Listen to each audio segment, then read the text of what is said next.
I've unretired. Reports of my retirement have been greatly exaggerated, probably by me. I plead guilty. For 51 years, he's worked in the news business, first starting at a small Fort Worth newspaper and then making the transition to TV news a short time later. Quite a career for a man who got hired by the network by accident. So I came over here without an appointment. Walked in, I said, "Hi, I'm Bob Schieffer. I'm here to see Mr. Small." He was a bureau chief, and to my surprise, I was just ushered right in.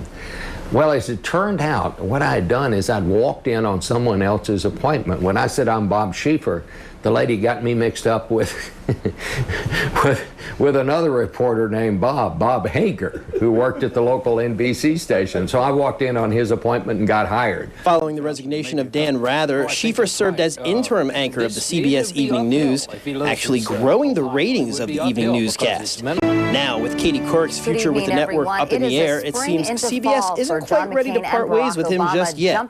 In a statement released late this afternoon, CBS News President Sean McManus said, quote, "Bob has been an integral part of our coverage of Washington and especially politics for nearly 40 years. I'm extremely pleased that Bob will continue to play a key role at CBS News for years to come."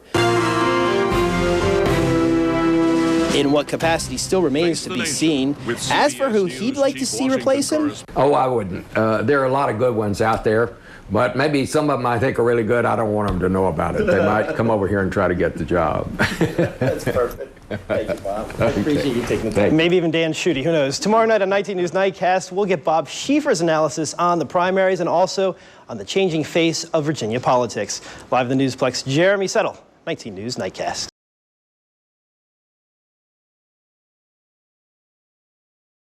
19 News Nightcast, Jeremy Settle joins us now live in the Newsplex with analysis from a man who's pretty much seen it all, Jeremy. Well, that's right, Dan. As we just saw in Christina's report, this primary season is one that many people won't soon forget. We asked CBS News' chief Washington correspondent Bob Schieffer about the uniqueness of this campaign, not just nationwide, but right here in Virginia. There's no question Virginia is going to be in play this fall, and when you look at by the large number of votes and how big a win that Barack Obama won in the Democratic primary, there are a lot of new people who are registering as Democrats in Virginia.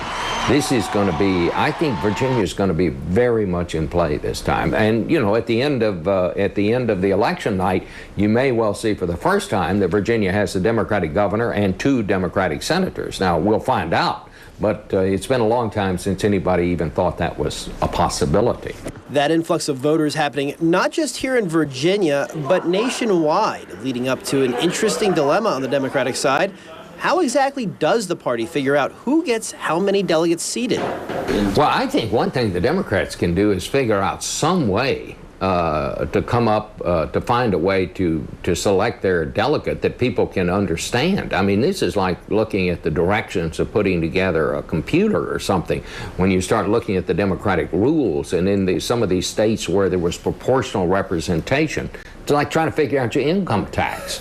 I mean, people still do not know who got the most delegates in Texas. We know that Hillary Clinton won the popular vote, but they had both a caucus and a primary down there. They're still literally counting votes. On the question of whether or not these candidates are making history, Schieffer agrees no matter who wins the presidency, it will be an historic event. You know, the first African-American nominee, it looks like that's going to be Barack Obama. Had Hillary Clinton gotten it, it would have been historic in that sense. And also, I mean, the fact that John McCain, if he's elected, he'll be the oldest person elected to the presidency, which really says something to one of the things we don't think so much about, and that is how much longer people are living now. I think John McCain's age is an asset, frankly, because we're the same age, but it's going to be an issue in the campaign, that's for sure. And one other point that Schieffer makes is that even as Hillary Clinton continues to pick up conventional delegates in these primaries, there's been a significant enough influx of superdelegates that have switched to Obama, making her mathematical chances of gaining the Democratic nomination nearly impossible. Live tonight in the Newsplex, Jeremy Settle, 19 News Nightcast.